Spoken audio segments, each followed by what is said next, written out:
Good morning, students. Welcome back. Again, we are here with our new chapter of Political Science, book number 2, chapter 5, Citizenship. And the various subtopics which we are going to discuss today are meaning of citizenship and citizen. Students, in first subtopic, we will come to know about the meaning of citizenship. What does it mean? And who are known as citizens? So all about these things we will discuss in our first subtopic. Second is different major characteristics of an ideal citizen. Students, in second subtopic we will come to know about the different important characteristics of the ideal citizens of a country. Under this subtopic we will come to know about the responsibilities or duties towards the country of the citizens. Now next subtopic is various rights of citizens under democracy. Students,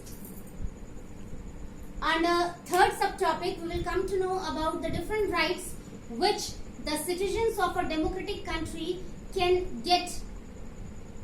What are the different rights which can be enjoyed by the citizens of a democratic country? So about these things we will discuss in our last and the third subtopic. So let's start with our first subtopic, that is meaning of citizenship and citizens. Under this subtopic, students, we will come to know about the citizenship and who are called as the citizens of a country. Who are called the citizens or who are known as the citizens of a country. So about all these things we are going to discuss in our first subtopic. So students, according to citizenship, we can define it in this way, that citizenship is a kind of collective political identity of all the individuals who live in a state or in a country. Again, I am repeating, you please listen carefully. Citizenship is a collective political identity of all the individuals who live in a particular state or a country. So under citizenship, we can include a kind of political identity by which a person can be recognized that yes, this person is belonging to this country. This person is belonging to this particular state. And along with citizenship, these people get so many privileges also. Privileges means rights or facilities. So overall, citizenship is a kind of identification, especially political identification, by which a person can be recognized to which state he or she belongs or to which country he or she belongs. So citizenship is a kind of a political identification of an individual. So I can write here,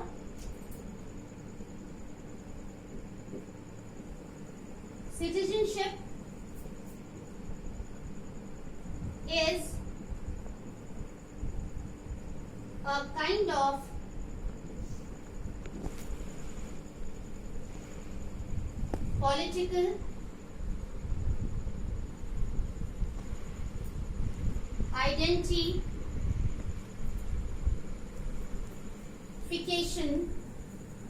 identification of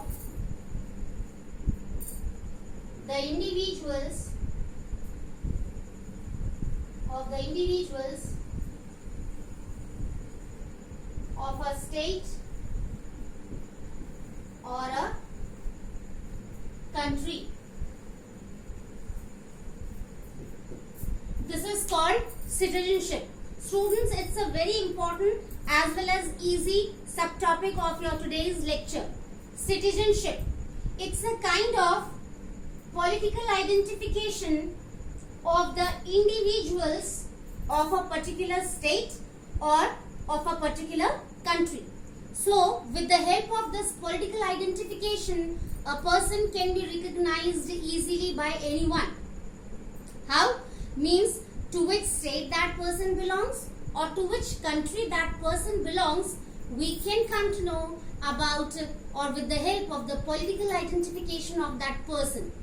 Now let's move to citizens.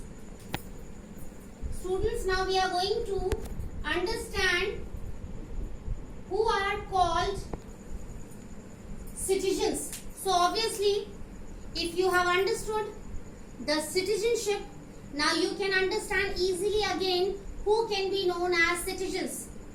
Citizens are the people who live in a particular state or a country with a proper political identification. So it's so simple.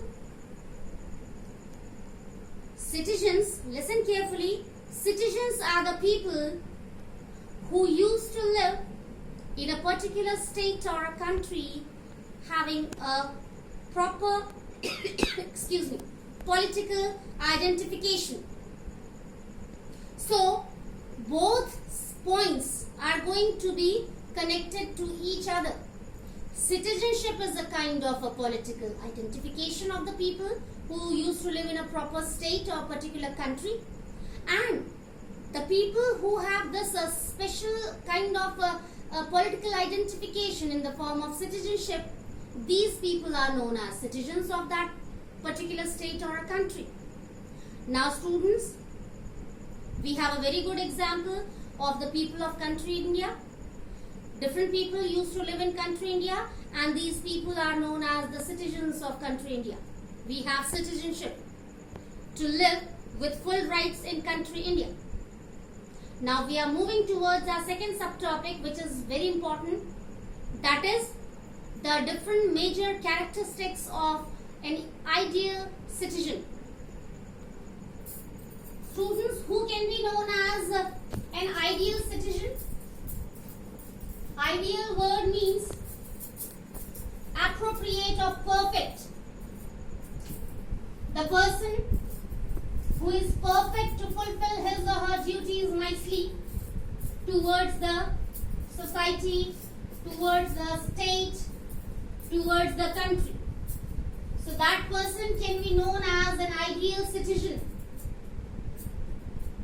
The person who knows very well about his or her duties towards his or her own state, city, country, that person can be known as an ideal citizen, who always works for the welfare of the society as well as for the welfare of the country, who always contributes to enhance the economic status, the social status, the political status, cultural or means in different fields, who used to work in a perfect way.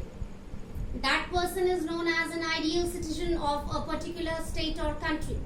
So here in second subtopic, we are going to discuss the major characteristics of this ideal citizen.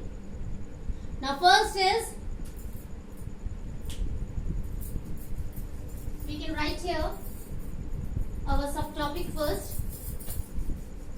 so that each and every student can come to know which subtopic we are going to discuss. It's very important. So please be attentive, be careful students. This is very important. Not only as the part of your syllabus, but to be an ideal citizen yourself. Yes, it's very important. If you want to make yourself an ideal citizen, you must know about the different characteristics of an ideal citizen.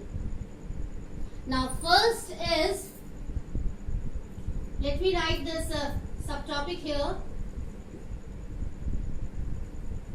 Different characteristics of an ideal citizen. Students, it's very important, as I told you. Now first is to be able to enjoy all the fundamental rights perfectly. Yes. To be able to enjoy all the fundamental rights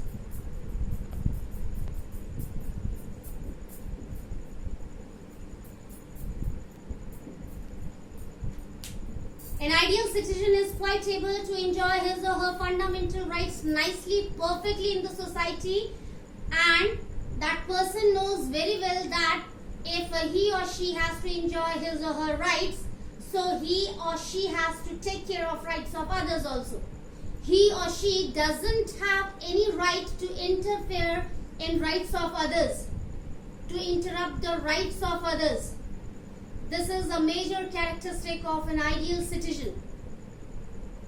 That person is quite able to enjoy all the fundamental rights without interrupting or without interfering in others' rights. Yes. Now second is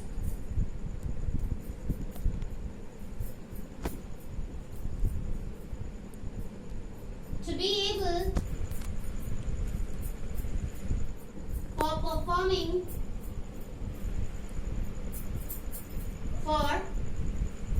performing duties. Yes, students, in our second chapter, fundamental rights in our Indian Constitution, in that chapter, in book number 1, along with fundamental rights, we came to know about the fundamental duties also of all the citizens of country India. So here, as a characteristic of an ideal citizen, we have to include this point, which is mandatory. That is, that person who is an ideal citizen is quite able to perform his or her duties, means fundamental duties, nicely in the society. To take care of the public property, to take care of natural environment, to respect the religion, the language, the culture, the tradition of each other, to think legally, logically, to enhance scientific way for thinking. All these are fundamental duties of a citizen of any country. So, as an ideal citizen of country India, this is again a major characteristic that an ideal citizen should be able to perform his or her duties nicely, fundamental duties in a proper way. Third is able to follow law and order. Really, students, again another major characteristic of an ideal citizen, that is, that person is quite able to follow all the rules and regulations which are framed by the legislature in our country. Whatever rules and regulation that ideal citizen used to receive, he always follows or she always follows in a perfect way, for the welfare and for the goodness of the society, as well as for the goodness and welfare of the country. Next is to be able to take care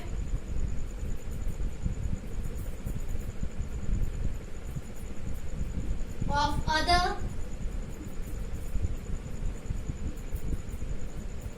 citizens. Really, another major characteristic of an ideal citizen is that person is quite able to take care of other citizens in a nice way. An ideal citizen never thinks about his or her own welfare first. He or she thinks for the welfare of the society first, for the welfare and goodness of the country first.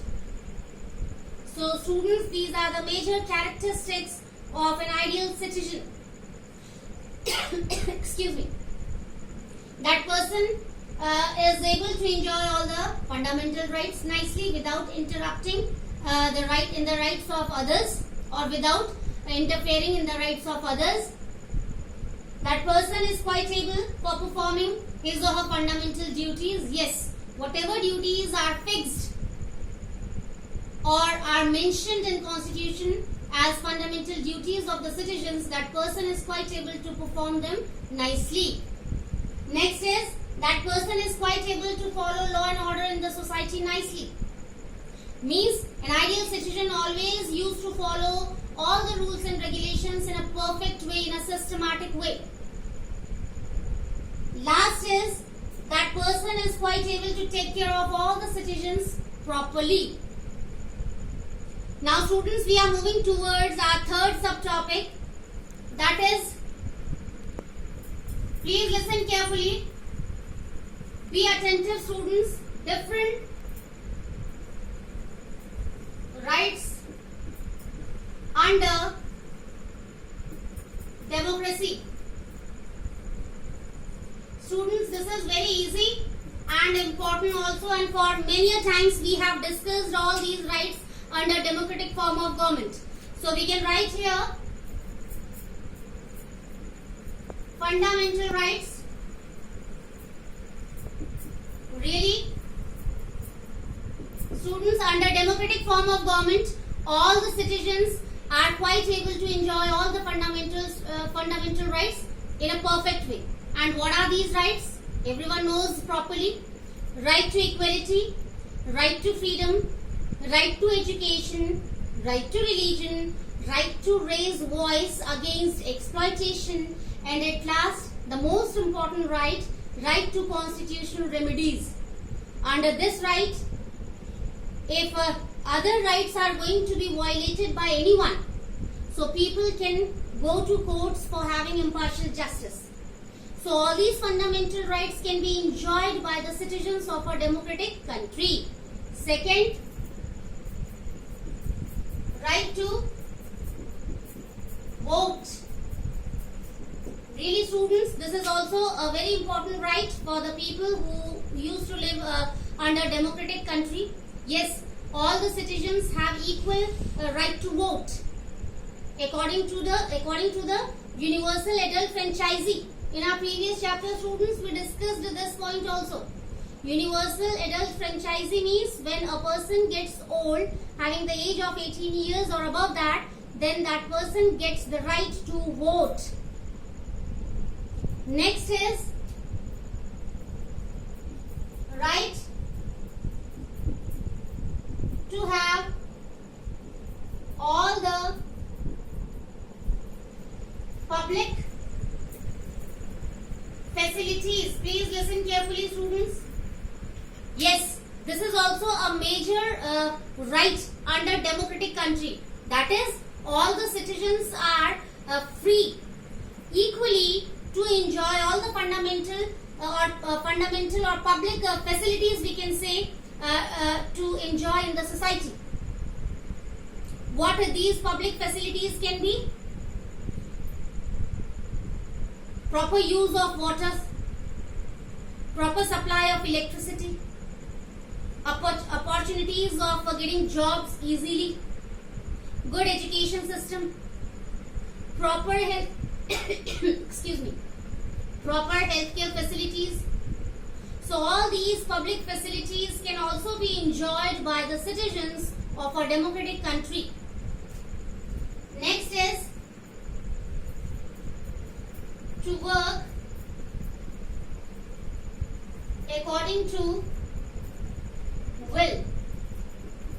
Really students, it can be possible under democratic form of government only, where all the citizens have right to work according to their will and wish. No one can force them to work accordingly. If a person wants to be an engineer, so no one can force him or her for being a professor or pilot. Yes, all the people have equal right to choose their career freely, and it can be possible under democratic form of government only. So students, in today's lecture, in today's session, we discussed about the meaning of citizenship and citizens, where we came to know that citizenship is a kind of political identification of all the individuals who used to live in a particular state or in a country. And who are citizens? The people who have this kind of political identification to live in a particular state or in a particular country, these people are known as citizens. After that, we came to know about different characteristics of an ideal citizen. So, in this subtopic, we came to know about the good features, positive features of an ideal citizen, who can be quite able to perform all the duties nicely towards the society as well as the country. And at last, we came to know about the different rights under democracy. What are the different rights which the citizens of a democratic country can be able to enjoy freely, equally? And these rights are fundamental rights, right to vote, right to have all the public facilities equally, right to work according to will or wish. So that's all for today's session, students. We will meet again in our next session with the same chapter, citizenship, but with new subtopics. Till then, take care. Have a nice day.